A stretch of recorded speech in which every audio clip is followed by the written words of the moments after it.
प्रार्थना करूया आपण. पवित्र पवित्र सैन्याच्या येवादे बाप्पा, स्तुती करतो, आराधना करतो. पुन्हा एक वार पुनरुत्थानापूर्वीच्या दुसऱ्या रविवारी तू आम्हाला तुझ्या उपासना मंदिरात घेऊन आलास आणि प्रभुदेव बाप्पा तुझी स्तुती आराधना करून आमच्या आध्यात्मिक जीवनासाठी आणि दैहिक जीवनासाठी लागणारे मार्गदर्शन स्वीकारण्यासाठी प्रभू आम्ही आज तुझ्या वचनामध्ये सहभागी होत असताना तो आम्हाला कृपा करतो. आमचा येशू याच्यात आहे. आज ईस्टर पूर्वीचा रविवार आहे आणि दुसरा रविवार आहे आणि आज जो विषय आहे तो शुक्रवार आणि पुनरुत्थान यांना अनुसरूनच आहे आणि म्हणून आपण शबदमानामध्ये देखील पाहिलं प्रभू येशू ख्रिस्ताने आपल्या मरणाचं भाकीत केलेलं आहे. लोकांना ते समजलं नाही आणि म्हणून आज आपल्या पंचांगाप्रमाणे येशू ख्रिस्ताच्या मृत्यूचा अर्थ काय आहे यावरती आपण थोडक्या वेळेमध्ये लक्ष देणार आहोत. जसजसं आपण पवित्र सप्ताहाकडे येत आहोत, म्हणजे येणारा रविवार हा सावळ्याचा रविवार आहे आणि मग पवित्र सप्ताहाला सुरुवात होते. मग मौदी गुरुवार आणि उत्तम शुक्रवार आणि पुनरुत्थान येणार आहे. तसतसं आपण येशूचा वधस्तंभ फार जवळून अनुभवायला मिळतो. जसजसं ह्या गोष्टी आता आमच्या जवळ येऊ लागलेल्या आहेत. उदाहरणार्थ जसं क्रिसमस आला की डिसेंबर 1 पासूनच आपली तयारी चालू होते, तशाच प्रकारे पुनरुत्थान येणार म्हटल्यानंतर पवित्र सप्ताहापासून आपण अधिक जोमाने परमेश्वराच्या वचनावरती मनचिंतन करतो, वधस्तंभाचं महत्व समजून घेण्याचा प्रयत्न करत असतो. कारण वधस्तंभ हा ख्रिस्ती विश्वासाचा केंद्रबिंदू आहे असं म्हटलं जातं. Cross is the centre of a Christian faith, life नाही ख्रिश्चन फेथ. आम्ही जो ईश्वर विश्वास ठेवलेला आहे तोच मुळे आमच्या ह्या प्रभू येशूच्या वधस्तंभामुळे ठेवलेला आहे. कारण वधस्तंभ म्हटला, क्रॉस म्हटला तर त्यावरती प्रभू येशू ख्रिस्त मरण पावला हे आम्हाला प्रकर्षाने जाणवतं. परंतु प्रभू येशू ख्रिस्त मरण पावला वधस्तंभावरती हे त्याचा पराजय नसून उलट त्याचा वधस्तंभावरती झालेला विजय आहे आणि वधस्तंभावरती एका नवीन गोष्टीला प्रारंभ झालेला आहे हे अनेकदा माणसे विसरतात. कारण येशूचा मृत्यू हा काही एक हिस्टॉरिकल इव्हेंट नाही, ती एक साधारण घटना नाहीये, ऐतिहासिक घटना नाही. तर प्रभू येशू ख्रिस्ताचं मरण हे आमच्या मानव जातीच्या तारणासाठी एक महत्वाचं असं अंग आहे, महत्वाची अशी एक घटना आहे. कारण प्रभू येशू ख्रिस्ताचा वधस्तंभावरचा मृत्यू हा आमच्या विश्वासाचा पाया आहे. कारण देवाच्या न्यायाचा आणि प्रीतीचा आविष्कार आम्हाला वधस्तंभावरती दिसतो. आमच्यावर देवाने एवढं प्रेम केलं की त्याने आपल्या पुत्राला स्वतःकडे राखून न ठेवता आमच्यासाठी वधस्तंभावरती देऊन दिला. आमचा न्याय प्रभू येशू ख्रिस्ताच्या वर दिला गेला आणि म्हणून देवाचा प्रीती, देवाची आणि आमचा न्याय या दोन गोष्टी वधस्तंभावरती आपल्याला पाहायला मिळतात. पण येशूच्या मृत्यूचा अर्थ काय आहे याकडे आपण लक्ष देणार आहे. प्रभू येशू ख्रिस्ताला का मरावं लागलेलं आहे आणि आज आमच्यासाठी प्रभू येशूच्या मृत्यूचा काय अर्थ आहे या गोष्टींकडे आपण थोडक्या वेळेमध्ये पाहणार आहोत. कारण मगाशी मी म्हटल्याप्रमाणे येशू ख्रिस्ताचा मृत्यू हा काही साधारण मृत्यू नव्हता किंवा तो अचानक मरण पावला असंही काही झालेलं नाहीये.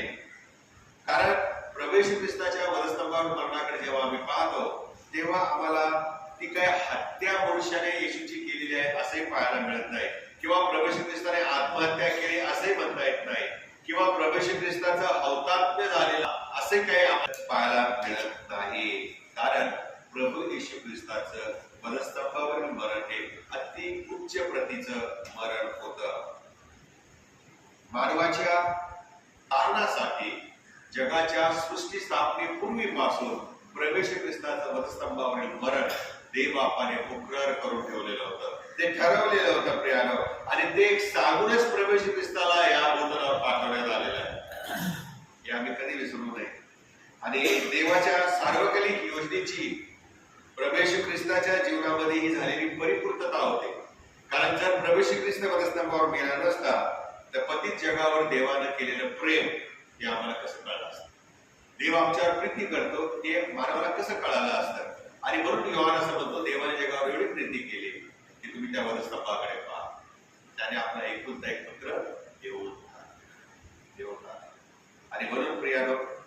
आपल्यावरती देवाने केलेली जी दया आहे त्याची अनुभूती जर आम्हाला हवी असेल, बघायची असेल, अनुभवायचं असेल, तर आम्हाला वधस्तंभाकडे जाणं फार महत्वाचं आहे. आजचे जे चार शास्त्रपाठ वाचलेले आहेत त्याकडे आपण वळणार आहे. पहिला शास्त्रपाठ जुन्या करारातला स्तोत्रसंहिता आहे. स्तोत्रसंहिता 92 आणि 12 वचनामध्ये आम्ही वाचतो की नीतिमान खजुरीसारखा समृद्ध होईल. नीतिमान खजुरीसारखा समृद्ध होईल. स्तोत्र 92 ची सुरुवातच प्रियानो फार सुंदर आहे. तुम्ही वाचा बरं स्तोत्र 92 पहिली 2 वचन. परमेश्वराचा उपकार सहन करणे हे परस्पर तुझ्या नावात ही स्तोत्रे गातो चांगले आहे. प्रमाण सत्य तुझे वात्सल्य प्रति रात्री तुझे सत्यच्या आपणे वाखाण. परमेश्वराचं उपकार स्मरण करणं हे किती चांगले आहे. स्तोत्र करता त्याच्या स्तोत्राची सुरुवात ही आभार प्रदर्शनाच्या एका मोठ्या गीताने करत आहे. येशूच्या वधस्तंभावरती आज आपण विचार करत असताना मध्येच हे स्तोत्र जे आभार प्रदर्शनाचं गीत आहे ते का घेतलं गेलं आहे मी पण विचार करायला लागलो. अद्भुत वाटतं थोडं नाही का. हे दोन गोष्टी वेगवेगळ्या आहेत. वधस्तंभावरचा येशूचा मृत्यू आणि एकीकडे आनंदाने परमेश्वराचे आभार मानणे. त्या दोन गोष्टीचा मिलाप कसा करायचा. परंतु आम्ही ज्या वेळेला हे स्तोत्र प्रार्थनापूर्वक वाचतो त्यावेळेला आम्हाला हे कळतं की स्तोत्र 92 हे आम्हाला प्रभू येशू ख्रिस्ताचा मृत्यू हा वधस्तंभावर झाला पण हा दुःखाचा विषय नाही तर तो सुखाचा, आनंदाचा आणि स्तुतीचा विषय आहे. कारण ख्रिस्ताच्या मृत्यूने आम्हाला नीतिमान ठरवले गेले, आम्हाला नीतिमत्व प्राप्त झाले. प्रभू येशू ख्रिस्तावर जो विश्वास ठेवतो त्याच्या पातकांची क्षमा होते. प्रभू येशू ख्रिस्ताच्या मृत्यूला जो स्वीकारतो त्याच्या पातकांची क्षमा होते. आणि हेच तर स्तोत्र करता 92 स्तोत्रामध्ये 12व्या वचनामध्ये म्हणतो नीतिमान खजुरीसारखा समृद्ध होईल. ही समृद्धता, ही विपुलता आमच्या कुठल्या कार्याच्या द्वारे होत नाही, कामामधून होत नाही, तर वधस्तंभावर दर्शवलेल्या देवाच्या दयेतून आम्हाला ही दिसते आणि ही आम्हाला समृद्धी प्राप्त होते. हे आम्ही कधी विसरता कामा नये. कारण जरी येशू त्या वधस्तंभावरती एकटाच मरण पावला, असहाय्यतेत मरण पावला, त्याचे शिष्य त्याला सोडून गेले होते, देवाने देखील त्याच्यापासून आपले तोंड फिरवले होते, तरी देखील प्रियानो त्याच्या मृत्यूने फलप्राप्ती झाली. प्रभू श्री ख्रिस्त मरण पावला, त्याच्या मृत्यूने अनेकांच्या जीवाचं तारण झालेलं आहे. त्या ठिकाणी असलेला जमादार पण म्हणाला खरोखर हा देवाचा पुत्र होता, त्याचं तारण झालेलं आहे. आणि हे आम्हाला कळावे म्हणून योनाच्या 12व्या अध्यायामध्ये आम्ही पाहिलेलं आहे. प्रभू श्री ख्रिस्ताने जमिनीत पेरल्या जाणाऱ्या एका बीजाबद्दल म्हटलेलं आहे. गव्हाचा दाणा जर जमिनीत पडला आणि जर तो मेला नाही तर तो पीक घेऊ शकत नाही, जर तो मेला तर तो अधिक पडतो. प्रभूला हे दाखवून द्यायचं होतं की वधस्तंभावरती मी मरण पावल्याशिवाय अनेक लोकांचं तारण होणार नाही, जगाचं तारण होणार नाही. आणि म्हणून प्रियानो वधस्तंभाच्या त्या मृत्यूच्या छायेत नीतिमान आजही समृद्धी पावतो ही आम्ही कधीही विसरता कामा नये. येशूचा मृत्यू हा आम्हाला गीत गाण्याची संधी देतो, गीत गाण्याची संधी. त्याच्या वेदनाने नव्हे तर त्यातून मिळणाऱ्या आशा आणि आरोग्यदायी अनुभवाच्या द्वारे परमेश्वर आमची समृद्धी करत असतो. आणि म्हणून दुःखातही आपण देवाचं गीत गायलं पाहिजे, देवाची स्तुती केली पाहिजे. म्हणून संत पाऊल आपल्या पत्रामध्ये असं म्हणतो उपकार स्तुती करा, निरंतर प्रार्थना करा, परमेश्वरासमोर आपल्या मागण्या आभार प्रदर्शनासह मांडा. आपण आनंद करू शकतो दुःखातही जर आमच्या समोर वधस्तंभ असेल तर. वधस्तंभ असेल आणि म्हणून प्रियानो वधस्तंभ हा आम्हाला दुःखातही प्रभूची स्तुती करण्याचं प्रेरणा देणारं एक स्तोत्र आहे. दुसरा शास्त्रपाठ आहे यशाचं पुस्तक 53वा अध्याय. त्या ठिकाणी 5व्या वचनामध्ये लिहिलेलं आहे आमच्या अपराधामुळे तो घायल झाला, आमच्या दुष्कर्मामुळे तो ठेचला गेला, आम्हाला शांती देणारी अशी शिक्षा त्याला झाली, त्याला बसलेल्या फटक्याने आम्हाला आरोग्य. यशिया 53वा हा जो अध्याय आहे या अध्यायाशिवाय इतर कोणताही शास्त्रपाठ आम्हाला येशूच्या मृत्यूविषयी अधिक अशा प्रकारचं स्पष्टीकरण देत नाही. या ठिकाणी दुःख सहन करणारा देवाचा एक सेवक यशाच्या द्वारे प्रगटलेला पाहायला मिळतो. जो सेवक देवापासून आलेला होता, ज्या सेवकाला लोकांनी नाकारलं, ज्याची चिंतू झाली, जो दुःखी झाला, ज्याचा छळ झालेला आहे आणि तरीही तो शांत राहिला, ज्याने स्वतःचा दोष काहीही नसताना आमच्या दोष स्वतःवर घेतला, अशा प्रकारचा हा दुःख सहन करणारा सेवक यशाच्या 53व्या अध्यायामध्ये आम्हाला पाहायला मिळतो. हा शास्त्रपाठ आम्हाला आणखीन एक शिकवण देतो, ते म्हणजे प्रभू येशूचं मरण, दुःख सहन करणाऱ्या सेवकाचं मरण हे बदलीचं मरण होतं. It was a substitutionary death. आम्ही ज्या ठिकाणी मरण पावायला हवं होतं त्या ठिकाणी आमच्या ऐवजी प्रभू येशू ख्रिस्त मरण पावला. जी शिक्षा आमच्या पापामुळे आम्हाला मिळायला हवी होती, ती शिक्षा प्रभू येशू ख्रिस्ताने आमच्या ऐवजी स्वतःवर घेतलेला आहे. म्हणून प्रभू येशूच्या मरणाला बदलीचं मरण म्हटलेलं आहे, सबस्टिट्यूशनरी डेथ असं म्हटलेलं आहे. तो आमच्याकरता पाप झाला, जेणेकरून आम्ही नीतिमान ठरवलेलं आहे. आमचं पाप त्याच्यावर लादलं गेलं आणि यासाठी प्रियानो आम्ही वाचले जावे, आमचं तारण व्हावं, आम्हाला जीवदान मिळावे. आणि ही दैवी आज्ञाबद्दल आहे, ही कोणा मनुष्याने केलेली नाहीये. आम्ही जिवंत असावं म्हणून येशू मरण पावला, आम्हाला तारण मिळावं म्हणून येशूने छेतू सहन केला, आम्हाला स्वर्ग प्राप्ती व्हावी म्हणून प्रभू येशू ख्रिस्त पुनरुत्थित झाले. म्हणजे ही जी आदला बदल आहे ही दैवी आहे, देवाकडून आहे. आणि म्हणून वधस्तंभ ज्या वेळेला आम्ही पाहतो तेव्हा वधस्तंभ हा न्यायाचं आणि देवाच्या कृपेचं ठिकाण आहे. वधस्तंभ आम्हाला शिकवतो की मी पापी असताना ख्रिस्त माझ्यासाठी मरण पावला आणि मी पापी असताना देवाने माझ्यावर कृपा केली आणि वधस्तंभाच्या द्वारे मला पाप क्षमा मिळाली. आणि म्हणून वधस्तंभावरती जिथे मानवाचं पाप आणि देवाचं प्रेम एकत्र येत आहे असं आम्हाला दिसून येतं. तिसरा मुद्दा आहे प्रियारो, आणि तो म्हणजे नवीन करारातून तिसरा शास्त्रपाठ घेतलेला आहे, रोमकरास पत्र 5वा अध्याय 17व वचन. यामध्ये असं लिहिलेलं आहे, एका मनुष्याच्या मृत्यूने जीवन मिळाले आहे. वधस्तंभातून आम्हाला जीवन प्राप्त झालेलं आहे, वधस्तंभातून आम्हाला देवाची विपुल अशी कृपा मिळालेली आहे. संत पावलाने या रोमकरास पत्राच्या 5व्या अध्यायामध्ये आदाम आणि प्रभू येशू ख्रिस्त या दोन मनुष्यामध्ये फरक दाखवून ईश्वरी ज्ञानाचं प्रगटीकरण केलेलं आम्हाला पाहायला मिळतं. कारण तो असं म्हणतो, एका आदामाच्या आज्ञाभंगाने जगात काय आलं? पाप आलं. जगात काय आला? मृत्यू आलेला आहे. परंतु दुसरा आदाम जो आहे, दुसरी व्यक्ती जी आहे, येशू ख्रिस्त जो आहे, त्याच्या आज्ञा पालनाने, त्याच्या वधस्तंभावर मृत्यूने मनुष्य मात्राला न्याय मिळाला आणि त्यांना जीवन प्राप्त झालेलं आहे. जे आम्ही कधी विसरू नये. येशूचा मृत्यू हा फक्त भावनिक नाही प्रिया, तर आम्ही हे विसरता कामा नये की तर तो येशूचा मृत्यू हा पायाभूत आहे. It is a foundation of my faith. प्रभू येशू मरण पावला म्हणून माझं तारण झालेलं आहे. प्रभू येशू ख्रिस्ताने वधस्तंभावरती आदामापासून मिळालेल्या, आदामाच्या पापापासून प्राप्त झालेला शाप जो आहे तो मारून टाकलेला आहे. आदामापासून ज्या मनुष्य मात्रामध्ये मरण आलं, त्या मरणाचे नांगे प्रभू येशू ख्रिस्ताने वधस्तंभावरती फोडून टाकलेले. मनुष्य पापामुळे अशक्त झाला, मनुष्य पापामुळे दुर्बल झालेला आहे, मनुष्य पापामुळे देवापासून दूर गेलेला आहे आणि आदामाच्या पापामुळे मनुष्याला जो शाप आलेला आहे, जो दुर्बलता आली, ती प्रभू येशूच्या मृत्यूने देवाने काढून टाकलेली आहे. त्याच्यामध्ये बदल केलेला आहे. जेथे आदामाने मृत्यूची ओळख दिली, तिथे येशूच्या वधस्तंभावर मृत्यूने आम्हाला जीवनाची ओळख मिळालेली आहे. आणि म्हणून जो कोणी त्याच्यावर विश्वास ठेवतो त्याचा नाश होणार नाही, तर त्याला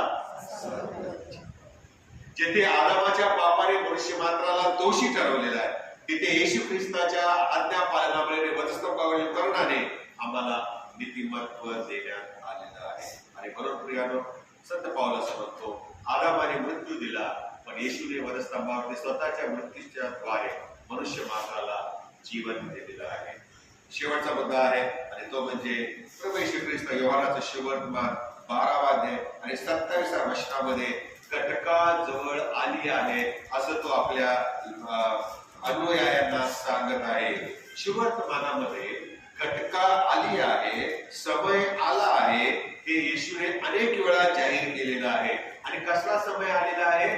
देवाचे गौरव होण्याचा, त्याच्या स्वतःचे गौरव होण्याची घटका, प्रवेश ख्रिस्ताचा गौरव होण्याची वेळ आलेली आहे हे त्याने अनेक वेळा सांगितलेले आहे. आणि येशूचं गौरव हे कुठला राजेशाही मुकुट घालण्याने होणार नव्हता, तर दुःख, यातना आणि वधस्तंभावरील मरणातून येशूचं गौरव होणार होतं. हे आम्ही कधी विसरता कामा नये. आणि म्हणूनच येशू ख्रिस्ताने गावाच्या दाण्याची उपमा काहीही संबंध नसताना लगेच दिलेली आहे. गावाच्या दाण्याच्या उदाहरणामधून तो स्वतःचं गौरव कसं होणार आहे हे प्रगट करतो. जेव्हा आम्ही गव्हाचा दाणा पेरतो तेव्हा तो जमिनीमध्ये जातो, मुरतो, सडतो, कुजतो आणि त्या मधूनच काय होतं? नवीन अंकुर फुटतो, नवीन पालवी फुटते आणि त्या एका दाण्याचं मोठे पुढे खूप मोठं प्रशस्त असं रोपटे होतं, ज्याला अनेक गव्हाचे दाणे पुन्हा दिसायला लागतात, पुन्हा पीक भरभरून येतं. तशाच प्रकारे योनाचं शुभवर्तमान 12:24 वचनामध्ये प्रवेश ख्रिस्त शिकवतो, मृत्यू हा शेवट नाही तर ती सुरुवात आहे. गव्हाचा दाणा मरतो पण तो संपत नाही, तर त्याच्यातून नवीन जीवनाला प्रारंभ होत असतो. त्याच्या मृत्यूने, प्रवेशच्या मृत्यूने अनेकांना जीवन मिळते आणि मिळत आहे. जसं हंगामासाठी त्या दाण्याचा मृत्यू होणं, त्याचा नाश होणं आवश्यक असतं, तशाच प्रकारे प्रवेश ख्रिस्ताला वधस्तंभी जाणं आवश्यक होतं. पुढे आम्ही वाचलं त्या वचनामध्ये 12व्या अध्यायाच्या की प्रवेश ख्रिस्त म्हणाला, जोपर्यंत मनुष्याच्या पुत्राला पृथ्वीवरती उंच केलं जात नाही तोपर्यंत त्याला तुम्हाला आपल्याकडे ओढून घेता येत नाही. ते कशाबद्दल आहे? तो स्वतःच पुढे म्हणत आहे की ते देवाचं, येशूचं गौरव होण्याकरता आहे.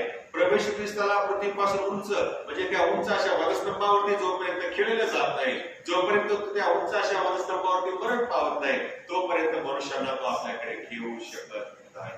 आणि म्हणून आम्ही त्या वचनाकडे फार बारकाईने लक्ष दिले पाहिजे. जर तो माझ्यासाठी मेला तर मला त्याच्यासाठी जगणं आवश्यक आहे. He died for me, now I should live for him. Simple आहे, लॉजिकल. जर तो माझं कारण व्हावं, मला जीवन मिळावे म्हणून मरण पावला, तर मी त्याच्यासाठी जगणे आवश्यक आहे. कारण त्यामध्ये आमचे आज्ञापालन, त्यामध्ये आमचे देवावरचं प्रेम, त्यामध्ये आम्ही एकमेकावर करत असलेलं प्रेम, मानवता आणि ध्येय आम्हाला दिसून येतं. प्रवेश ख्रिस्त मरण्याकरता जन्मला आहे. हुतात्मा म्हणून मरण्यासाठी नव्हे, तर तारणारा म्हणून मरण्यासाठी. हे आम्ही कधी विसरता कामा नये. त्याच्या मृत्यूद्वारे तो जगाला अशा एका विशिष्ट धर्माकडे ओढत नाही. Christianity is not a religion. ख्रिस्ती हे धर्म नाहीये, पण ती येशूची काय आहे? शिकवण आहे. आणि म्हणून प्रवेश ख्रिस्त मरण पावला, तो जगाला ख्रिश्चॅनिटीकडे ओढण्यासाठी नाही, तर देवाबरोबरच्या जिवंत अशा नात्यामध्ये तो आम्हाला गुंफतो, आम्हाला तो आमंत्रण देतो, आम्हाला तो जोडतो. आणि म्हणून प्रियानो, शेवटी येशूचा वधस्तंभावरील मृत्यू हा त्याचा पराजय नव्हता, तर त्यात आम्हाला नीतिमत्व प्रभू येशू ख्रिस्ताने दिलेलं आहे. प्रवेश ख्रिस्त आम्हाला नीतिमत्व देतो, म्हणून ओठावरती आमच्या त्याची स्तुती असते. काय असते? स्तुती असते.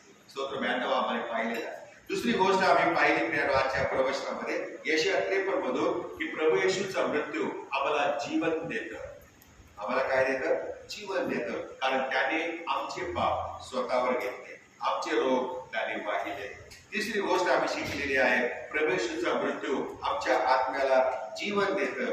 कारण प्रवेशूच्या मृत्यूने, आदामाच्या पापामुळे मानव जातीवर आलेला शाप देवाने परतवून लावलेला आहे. आणि शेवटचा आम्ही पाहतो, देवाला सारा मान, महिमा आणि गौरव असो, कारण त्याने सर्व मानव जातीला स्वतःच्या मृत्यूच्या द्वारे स्वतःकडे ओढून घेतलेलं आहे.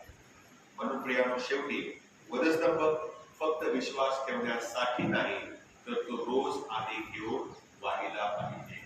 आणि म्हणून येशू ख्रिस्त एकदा म्हणाला, जर कोणाला माझं शिष्य व्हायचं असेल तर त्याने स्वतःचा वधस्तंभ घेऊन माझ्या मागे चाल. प्रभूने स्पष्ट म्हटलेलं आहे, स्वतःचा वधस्तंभ घेऊन. कोणामागे जायचं आहे? दुसरे पाप करतात, दुसरे वधस्तंभ वाहतात, त्याच्या मागे वधस्तंभ घेऊन जायचंय का? चल तुझ्या बरोबर मी पण येतो. नाही, आमचा वधस्तंभ घेऊन आम्हाला प्रभूच्या मागे चालायचं आहे, येशूचं अनुकरण करायचं आहे. लुकाचा शुभवर्तमान 9 आहे 3 वचनामध्ये प्रभू येशू ख्रिस्त असं म्हणालेलं आहे. आणि म्हणून त्याने त्या वधस्तंभाने आम्ही आमच्यामध्ये ट्रान्सफॉर्मेशन घडवायला पाहिजे, आमच्यामध्ये आपण रूपांतर गेलेले पाहिजे. म्हटलेलं आहे कॅरिस्मॅटिक चर्चेस म्हटलेलं आहे, आत्म्याने भरलेल्या लोकांची चळवळ म्हटलेलं आहे. ते जेवढे ईर्ष्यावान असतात, ते जेवढे आराधना करतात, ते जेवढे स्पिरिट फिल्ड कोणे देवाची आराधना, आम्ही का नाही करत? आम्हाला काय करता येत नाही का? येतं ना, येतं की नाही? आणि म्हणून प्रियानो, आम्ही प्रभूमध्ये दिवटणीवर ठेवलेल्या दिव्याप्रमाणे असले पाहिजे, इतरांना प्रकाश देणारे असले पाहिजे, प्रभूमध्ये जिवंत राहिले पाहिजे. आम्ही जर प्रभूचं काम करणार नाही तर कोण करणार? आता आम्ही जर देवाचं काम करणार नाही तर कधी करणार? त्याला किती वाईट वाटत असेल. आणि म्हणून याकडे आपण लक्ष देऊया. प्रभू तुम्हाला कृपा करो. आणि वधस्तंभावरचं प्रवेशाचं मरण हे सर्वसाधारण नाही, तर ते विशेष मरण आहे. त्याच्याद्वारे आम्हाला तारण मिळते, विश्वास आमचा भक्कम होतो आणि आम्हाला स्वर्ग प्राप्ती होते. आणि म्हणून आपण वधस्तंभाचा मान ठेवून आपला हा पवित्र सप्ताह आणि येणारे दिवस साजरे करू. आपण प्रार्थना करू. पवित्र पवित्र सैन्याच्या येवा देवापा, तुझी स्तुती आराधना करतो. तू महान परमेश्वर आहेस, पवित्र देव आहेस.